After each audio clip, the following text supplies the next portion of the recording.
Bienvenidos a una edición más de su programa TW Soluciones. El día de hoy, muy contentos por encontrarnos con ustedes y poder seguir trayéndoles el tema de teletrabajo y particularmente el día de hoy con la existencia de la nueva ley que ha salido recientemente publicada y que se encuentra próxima a reglamentarse. Para ello contamos con Roberto Bayón, CEO de TW Solutions, experto y pionero del tema en nuestro país. Hola Roberto. Hola Diego, buenas noches. Un gusto saludar a todos los seguidores. Gracias por este espacio. Nuevamente encontrarme con cada uno de ustedes para poder compartir este tema de teletrabajo, recientemente ya con esta nueva ley, y para poder compartir brevemente algunas luces que nos trae esta nueva reglamentación para nuestro país. Muy bien, entonces comenzamos con las preguntas. La primera pregunta sería, ¿cuáles son las principales novedades que esta ley tiene en comparación con la que estuvo vigente anteriormente? Y bueno, en primer lugar, hay que recordar que esta ley de teletrabajo no es la primera ley del país, ¿no? Teníamos una ley antes de la coyuntura sanitaria que se había emitido ley 30036 en el año 2013, y luego fue reglamentada luego de 2 años, en el año 2015.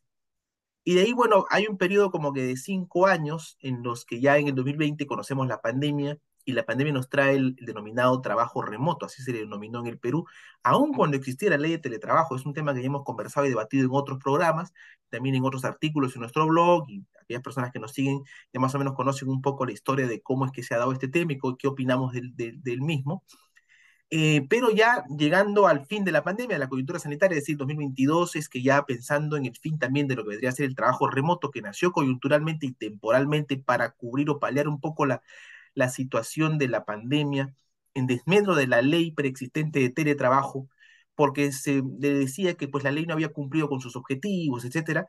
Es que sale esta nueva ley, 31572, que ha sido recientemente publicada y que está próxima a reglamentarse. Esta nueva ley, a diferencia de la ley anterior tenía solamente 5 artículos. Esta ley nos trae 28 artículos, o sea, 23 artículos más, pero obviamente el reglamento se encargará de profundizar un poco más los temas. Así, a grosso modo, digo, por la experiencia que nosotros podemos tener, destacamos 4 o 5 puntos, digamos, llamativos.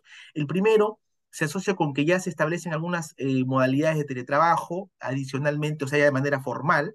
No nos hablan de que se puede desarrollar de manera temporal o permanente, de manera total o parcial, ¿no? Diego, se puede flexibilizar la distribución del tiempo de la jornada laboral. Nos inserta en este concepto de flexibilidad que en un momento lo hemos debatido en otros programas, ¿no, Diego? Que tú sabes que ese es un tema complejo desde el punto de vista de las relaciones laborales. Y realizarse, pues, nos dice que también se puede realizar dentro del territorio nacional o internacional. Es otro tema que también lo habíamos conversado. No ha desarrollado el tema de los derechos colectivos, aun cuando nosotros sabemos que con una relación de teletrabajo esencialmente cambia el lugar de la prestación del trabajo, y todos los demás factores y derechos se deberían mantener constantes. Por lo tanto, los derechos colectivos no deberían perderse o variar mucho, pero igual hay una regulación que podría complementarse finalmente en el reglamento. Nos habla de teletrabajo en situaciones especiales, o sea, en las situaciones de caso fortuito o fuerza mayor, y también en las declaraciones de estado de emergencia.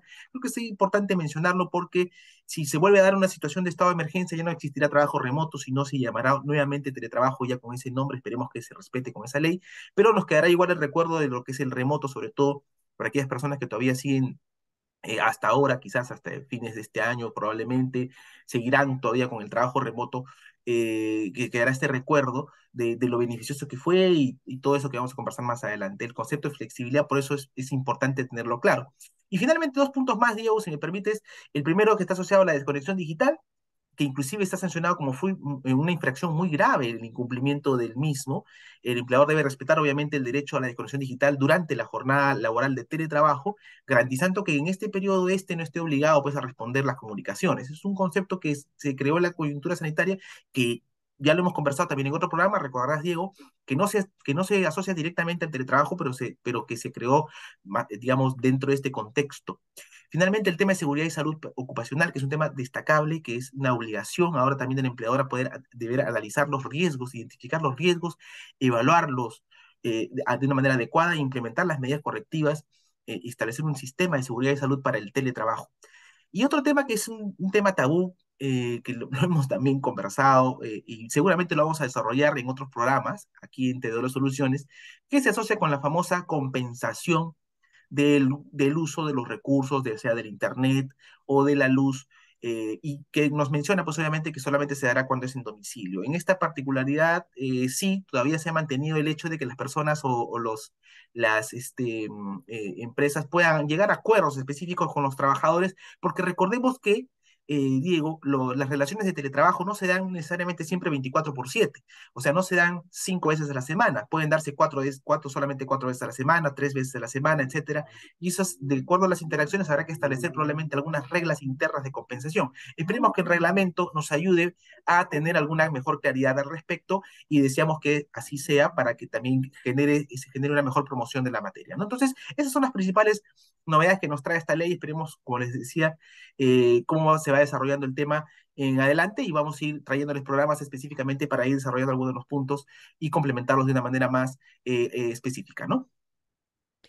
Excelente, Roberto. Bueno, tenemos una segunda pregunta. ¿Cómo crees que se debería implementar el teletrabajo en el contexto de esta nueva ley?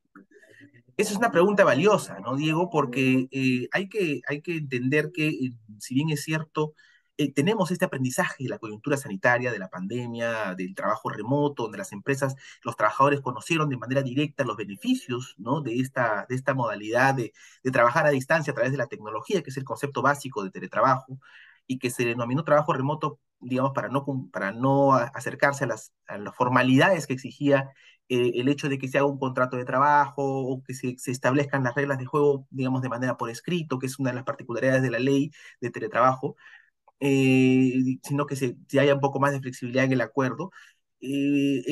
Creemos que la implementación debe pasar por algo superior a solamente decir cumple o no con la ley, ¿no? Es importante que valoremos los beneficios del teletrabajo, Diego, desde el punto de vista corporativo, empresarial y desde el punto de vista de las personas, del recurso humano, del capital intelectual, que es el capital más valioso de la empresa, ¿no? Entonces, y cuando digo más allá de la ley, es que tenemos que probablemente, no solamente partiendo por el hecho de reconocer los beneficios, y hacer planes de teletrabajo, diagnosticar cuáles son las áreas de mi empresa que pueden verse beneficiadas por el teletrabajo. Entonces, ¿dónde yo puedo insertar este tema del teletrabajo de una manera estratégica y así que se puedan materializar mejor los beneficios, determinar los puestos, determinar cuáles son las personas que pueden ser, digamos, mejor predispuestas para teletrabajar y sobre ello, otra de las preocupaciones que es sumamente también visible durante la coyuntura sanitaria y se notó mucho y nosotros lo trabajamos inclusive en programas diversos, es la productividad, ¿no? Entonces, ya con la claridad de cuáles son las áreas, los puestos y los perfiles, yo voy a poder hacer un plan de teletrabajo por etapas, decir de qué manera se va a insertar el teletrabajo en mi empresa o en mi entidad, en mi organización, y finalmente con eso voy a poder establecer un mecanismo de interacciones, de dinámicas que me garanticen una mejor productividad del teletrabajo. Entonces, creo que es el camino, Diego, para que se pueda implementar adecuadamente la modalidad en complemento a lo que dice la ley, ¿no? Muy bien. Bueno, y tenemos una última pregunta. ¿Qué recomendaciones le daríamos a los empleadores, ¿no? Como teletrabajadores que van a convivir con la nueva ley? Sí, definitivamente, yo creo que esto es un contexto favorable porque se decía durante la coyuntura sanitaria que el teletrabajo llegó para quedarse. El teletrabajo existe antes de la coyuntura sanitaria, Diego, nosotros lo conocemos, ¿no? Muy bien hace mucho tiempo, desde que, bueno, nosotros como Teodoro Solutions tenemos ya 10 años participando, apoyando y promoviendo el tema de teletrabajo, acompañando diversas entidades, instituciones, iniciativas de gobierno también, de políticas públicas, etcétera. Pero cuando decimos llegó para quedarse, hay que darle el sentido práctico y el sentido, digamos, de valor, ¿no? O sea, la generación de valor, ¿qué es lo que nos va a quedar? ¿No? O sea, si bien es cierto, hay un desgaste, porque imagínate, pues 2 años las personas están en su casa y probablemente no sabían, ¿no? Y las condiciones que se han dado durante la coyuntura sanitaria no son las mismas de un teletrabajo planificado, organizado, estratégico, ¿no? Donde las empresas pueden gozar de estos beneficios. Entonces, el principal consejo que les daría es que creamos en el teletrabajo, creamos en los beneficios del teletrabajo. Estos beneficios son diversos, desde la optimización de costos, desde la maximización de los resultados, van también desde el reconocimiento de las mejoras en la cultura y el clima organizacional, ser un factor de retención clave y estratégico también para el capital humano, ser un factor de beneficio, ¿no? Para las personas seguramente hay un contingente, y sabemos que hay un contingente no solamente en las empresas, sino también en las entidades públicas, un contingente de personas que probablemente quieren seguir con el teletrabajo, quieren seguir con el trabajo remoto en la forma que la tienen, y obviamente hay que valorar la posibilidad de que nosotros como empresa les podamos dotar a ellos de una garantía y una seguridad y que también puedan ellos beneficiarse de la modalidad. Entonces, ahí estamos hablando de un ganar-ganar entre empresa y entre trabajadores. Yo creo que por ahí va un poco el camino, vamos a ir complementándolo en otros programas, como siempre lo venimos haciendo, de una manera particular. Excelente, Roberto. Muchas gracias por la información. Esperamos que con el reglamento se desarrolle mejor el contenido de teletrabajo y que se haga una norma que promueva la modalidad, que no sea restrictiva o limitativa y que por el contrario motive su implementación. Agradecemos a todos por su participación y los invitamos a seguirnos en un siguiente programa, así como visitar nuestra página web, redes sociales en LinkedIn, Facebook y canal de YouTube. Y los invitamos a estar atentos a más programas sobre la materia. Muchas gracias.